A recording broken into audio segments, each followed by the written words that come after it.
प्रधानमंत्री जन कल्याणकारी योजना के राष्ट्रीय अध्यक्ष श्री प्रहलाद मोदी ने क्या कहा प्रेस वार्ता में, आइए सुनते हैं। प्रधानमंत्री जन कल्याणकारी योजना प्रचार अभियान में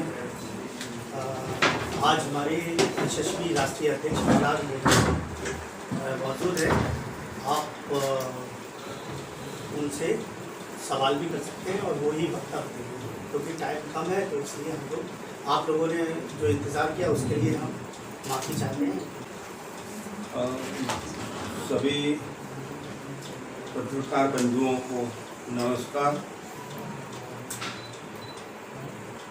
देश में प्रधानमंत्री जन कल्याणकारी योजना प्रचार प्रसार अभियान का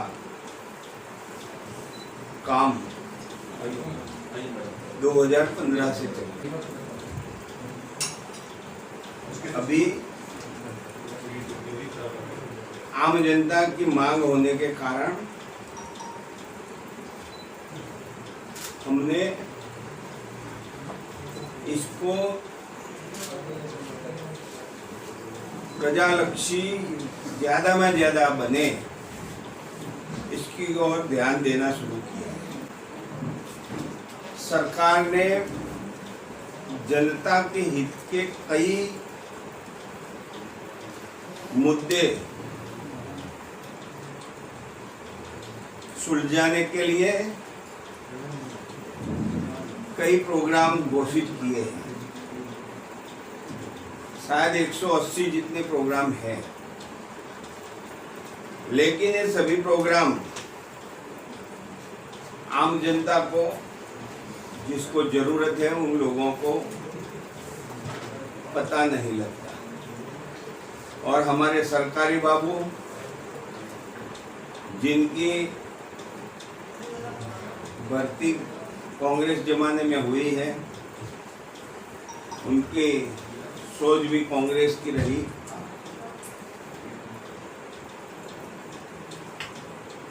सरकारी बाबुओं से तकरार करने से भी सरकार को फायदा नहीं है। एक दो सरकारी बाबू को सस्पेंड करने से भी सरकार की इच्छा जो है वो बल नहीं आएगी।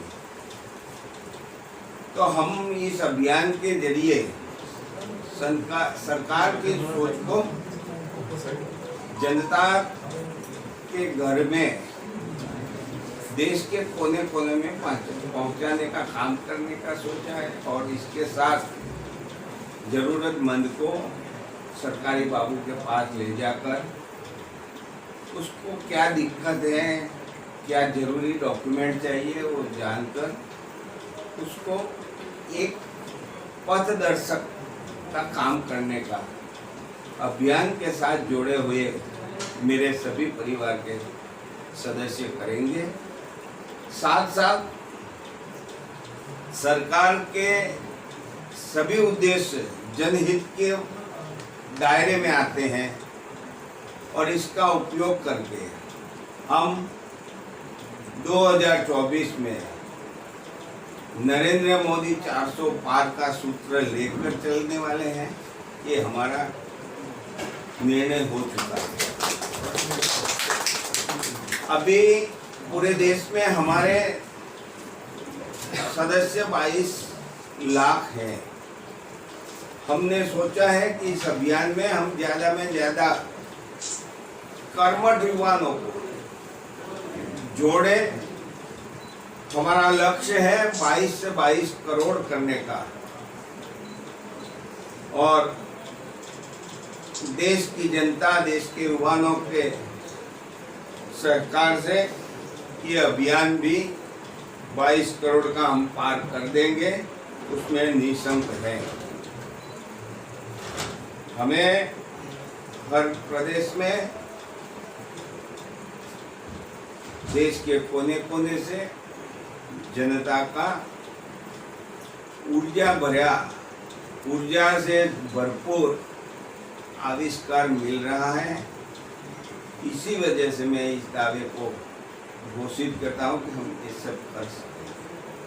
धन्यवाद। सर, रीज़न वही मेरा पूछने का मतलब यही है कि जैसे मोदी जी तो एक 130 करोड़ जनता के जनता को लिया जाए तो कम से कम 70 करोड़ जो है ना लोगों की जो एक आदत बन चुके हैं मोदी जी। लेकिन क्या है, मोदी जी आदत बनाने से ही सब कुछ नहीं हो जाता। जो कार्यक्रम रखते हैं योजना के अंदर और योजना के अंदर जिन लोगों को जोड़ते हैं उन लोगों के अंदर ये मनोभावना पैदा क्यों नहीं होती है कि हम सामाजिक कल्याण के लिए काम करें। जैसे जन कल्याण योजना मोदी जी ने शुरू की है, उसको ये पवित्र मन से क्यों नहीं आगे लेके आते हैं ये लोग? क्यों मतलब कार्ड बना के, जैसे आपने भी कहा कि कार्ड बना के लोग मिसयूज़ करते हैं, केवल अपना आइडेंटिफिकेशन दे के अपना काम कराते हैं, दैट्स ऑल। लेकिन आम पब्लिक के लिए वो काम नहीं करते, कोई प्लेटफॉर्म ऐसा तैयार नहीं करते हैं कि जिससे आम आदमी का फ़ायदा हो। उसके लिए क्या कैसे होगा? हम इसीलिए विचार मंथन कर रहे हैं। मैं प्रवास कर रहा हूँ पूरा हिंदुस्तान ये और ये देख रहा हूँ कि कहाँ हमारी खामी है, हम कहीं अछूत हैं या कहीं हम जानबूझकर ये करते नहीं। ये प्रोसीजर ऑफ सिलेक्शन है सर, इसको आप थोड़ा सा चेंज करना पड़ेगा। हाँ। ये इसमें मैं आपको बताना चाह रहा हूँ जो आपका जवाब है। एक्चुअली सारे स्मार्टफोन सबके पास है। हम लोग एक अभी योजना ला रहे हैं कि प्रधानमंत्री जी की जितनी योजनाएं हैं वो आप हमारे पास मिस कॉल करेंगे तो आपके मोबाइल फ़ोन पर वो सारी योजनाएं का लिंक आ जाएगा और लिंक उसको आप डाउनलोड करोगे, सारी योजनाएं आप पढ़ सकते हो और पढ़ के फिर अप्लाई करने का भी ऑप्शन है जो हमारे कार्यकर्ता के माध्यम से। तो जैसे हमारा कोई जिला अध्यक्ष है उसका यूनिक आईडी रहेगा, वो अप्लाई करेगा और 3 महीने में हम लोग कोशिश करेंगे सिटीजन चार्टर लागू हो जाए कि उसमें 90 दिन के अंदर या तो वो ओलर्ड हो जाए या वो डिसऑनर्ड हो जाए योजना। ये कोशिश है कि आपकी फाइल जिस योजनाओं में जो हमें आइडेंटिफाई किए कि जिनको ज़रूरत है तो वो किस बाबू के पास और किस अधिकारी के पास फाइल है, तो उस हिसाब से आपको मोबाइल पे मैसेज आता रहेगा। तो ये सब हमारा अभी पूरा खाका तैयार है इसको इम्प्लीमेंटेशन का। इसके साथ साथ हम हर ज़िले में एक सेवा केंद्र जो 24 आवर हेल्पलाइन सर्विस है, यानी कई सरकारी कई संस्थान ऐसे हैं जो सरकार से उन्होंने ज़मीनें कम रेट पे ले रखी है, जैसे अस्पताल हो गए, एजुकेशन, आपके शिक्षा के स्थान हो गए, तो लेकिन वो कभी सुविधा नहीं देते लोगों पे। तो हमारा सेवा केंद्र 24 आवर है, उसको आप कॉल करेंगे, वो सारे जो हमने जिनको मार्जिनल रेट पे ज़मीन दे रखी है या सरकारी सुविधाएं उन्होंने ले रखी हैं उनके रजिस्ट्रेशन है, तो तुरंत यहाँ से कॉल जाएगा और उनको एम्बुलेंस भेजनी पड़ेगी। नहीं तो अगली बार मतलब अगले दिन उनका उन पर कार्रवाई होगी। जिला अध्यक्ष उसका, जिला अधिकारी उसका अध्यक्ष होगा। तो इस तरह का एक फॉर्मेट है, तो उसको हमने तैयार किया है, वो जल्दी ही हम लोग उस पर लागू नहीं हुआ है। एक फॉर्मेट लागू किया गया है, अब हम उसको देख रहे हैं, उसमें खामियां दूर कर रहे हैं और उसको जल्दी लागू करेंगे। अब वो ज़माना ख़त्म हो गया है कि 50 गाड़ियाँ और 50 बंदूकें लेके लोग चुनाव लड़ते थे। आज आम आदमी अगर योजनाओं पे काम कर रहे हैं, अपने लोगों के लिए काम कर रहे हैं, तो सारंगी जैसे हमारे मिनिस्टर हैं जो नल पे नहाते हैं, साइकिल पे चलते हैं। और पिछली सरकार में 58 मिनिस्टर में से 35 मिनिस्टर हैं खाली, बाकी सब नए हैं। तो परिस्थितियाँ जैसे जैसे बदल रही हैं, आम आदमी को पूरी तरह से मौका मिल रहा है, प्लेटफॉर्म मिल रहा है। भाई साहब के नेतृत्व में, आदरणीय प्रहलाद मोदी जी के नेतृत्व में नए नेताओं को, नए लोगों को जो ईमानदार हैं उनको मौका मिल रहा है। आगे वो अपनी कैरियर को, अपने पॉलिटिक्स को, अपने समाज में काम करने का पूरी भूमिका अदा कर सकते हैं और आगे बढ़ सकते हैं। हम लोग मौका देने का काम कर रहे हैं, लोगों को मौका मिलेगा, आगे बढ़ेंगे। आज एक IAS जो बेईमान भी था, वो अपने बच्चे को कह रहा है कि मोदी जी का ज़माना है, आपको ईमानदारी से काम करना है। वो भी शिक्षा अपने बेटे को अच्छी देना चाहता है। आज हम लोग पूरे विश्व में भारत की तस्वीर यही दिखाना चाहते हैं और यही हर आदमी रियलाइज़ कर रहा है, चाहे वो अच्छा हो चाहे बुरा हो। सर अभी मीडिया पे आप कैमरे पर आप ये बताइए कि दिल्ली के अंदर आपके कितने ऑफिसेज हैं, और अगर एक आम आदमी को किसी भी योजना के बारे में जानकारी लेनी हो या किसी को फ़ायदा उठाना हो आपकी योजना का, तो वो कहाँ कांटेक्ट करे और कैसे कांटेक्ट करे, कौन सा आदमी उसके लिए कांटेक्ट पर्सन होगा? 2015 से मोदी जी के जन्मदिन पे 17 सितंबर को ये चालू हुई। तो जैसे जैसे क्योंकि पुरानी टीम जो काम कर रही थी वो अब नई टीम आदरणीय प्रहलाद मोदी जी के नेतृत्व में नई राष्ट्रीय अध्यक्ष नए बने हैं, नई टीम बनेगी। उनमें से जो लोग काम कर रहे हैं उनको प्रमोट किया जाएगा, उनको रखा जाएगा, बाकी नए लोगों को मौका मिलेगा।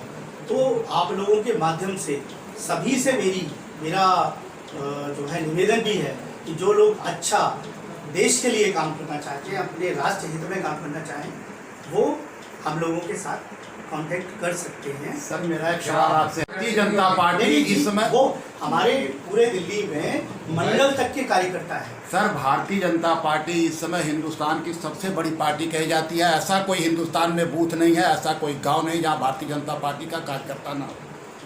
तो क्या वह भारतीय जनता पार्टी का कार्यकर्ता कहीं मोदी जी की योजनाओं को जनता तक नहीं पहुंचाता? बिल्कुल फेल है कि आपको एक नई टीम बनाने की आवश्यकता है? ऐसी बात नहीं है, हम लोग सामाजिक कार्यकर्ता हैं। ये पॉलिटिकल ऑर्गेनाइजेशन नहीं है। प्रधानमंत्री जन कल्याणकारी योजना सामाजिक मूल्यों को ध्यान में रखते हुए सामाजिक कार्य के लिए काम कर रही है, जिसका न चुनाव से कोई लेना देना है, ना हमारा हम लोग स्वयंसेवी ढंग से और भारत सरकार और भारतीय जनता पार्टी की योजनाओं को अंतिम व्यक्ति तक लाने के लिए तत्पर हैं। श्यामा प्रसाद मुखर्जी और दीनदयाल उपाध्याय जी के उद्देश्यों पर चल के हमें भारत सरकार की योजनाएं अंतिम व्यक्ति तक पहुंचाना है। आपको उदाहरण दे देता हूं। राजीव गांधी कहते थे कि मैं 100 रुपये केंद्र से देता हूं तो अंतिम व्यक्ति तक 15 रुपये पहुंचता है। वही प्रधानमंत्री आज यशस्वी नरेंद्र मोदी जी हैं। आज हमने 36 करोड़ जनधन अकाउंट खुलाए। आज कोई माई का लाल नहीं है कि अगर हम 100 रुपये ऊपर केंद्र से देते तो अंतिम व्यक्ति तक 100 रुपये पहुँचता है। तो काम तो वही है, काम करने का तरीका बदला है। ये एक सामाजिक संगठन है। के लिए जन कल्याणकारी योजनाओं में सब कुछ है, बेरोजगारों के लिए क्या है? देखिए बेरोजगारों के लिए कोविड-19 की महामारी की वजह से आप स्वयं जानते हो कि लाखों लोग रोड पे आ चुके हैं, और ये एक ऐसी महामारी कोविड-19 के बाद ये एक ऐसी महामारी बेरोजगारी की कि लोग भूखों मरने की नौबत आ। हमारे देश में हमने शहरी आजीविका केंद्र, हर शहर में सेवा केंद्र प्रधानमंत्री जन कल्याण के माध्यम से और भारत सरकार के माध्यम से शहरी आजीविका केंद्र, जिसमें जिला अधिकारी अध्यक्ष और एसएसपी, सीडीओ ये सब उसके सदस्य रहेंगे। और जो प्रोफेशनल्स हैं, जो किसी भी मामले में प्रोफेशनल्स हैं, उनका रजिस्ट्रेशन किया जाएगा। और जो सर्विसेज लेने वाले हैं तो उनको सर्विसेज दी जाएगी। जो काम जो स्किल्ड नॉन स्किल्ड वो अपना रजिस्ट्रेशन कराते हैं, और जो सर्विस प्रदाता हैं, प्रदाता और सर्विस लेने वाले दोनों लोग उसमें एक हेल्पलाइन सर्विस पूरे शहर का एक हेल्पलाइन सर्विस का वो रहेगा। आपकी सिक्योरिटी और सर्विसेज ये तीनों सुरक्षित लोग पहुँचे। अगर आपको जैसे आपको ट्यूशन मास्टर भी चाहिए तो भारत सरकार अब ये कहती है कि ट्यूशन मास्टर भी आप रिकॉग्नाइज्ड और रजिस्टर्ड लो, जिससे कल के दिन आपके आधार कार्ड से सब लिंक कर रहे हैं, आप अंगूठा लगाएंगे तो आपको पहचान पता लग जाएगी कि ये, और उसके बाद भारत सरकार या स्टेट गवर्नमेंट का आई कार्ड रहेगा। जैसे आपको ट्यूशन चाहिए तो ट्यूशन पढ़ाने के लिए भी आप हमारे CLC शहरी आजीविका केंद्र पे कॉल कर सकते हैं और अपने बच्चों के लिए ट्यूशन मास्टर भी लेकर आपको पंडित तक का प्लान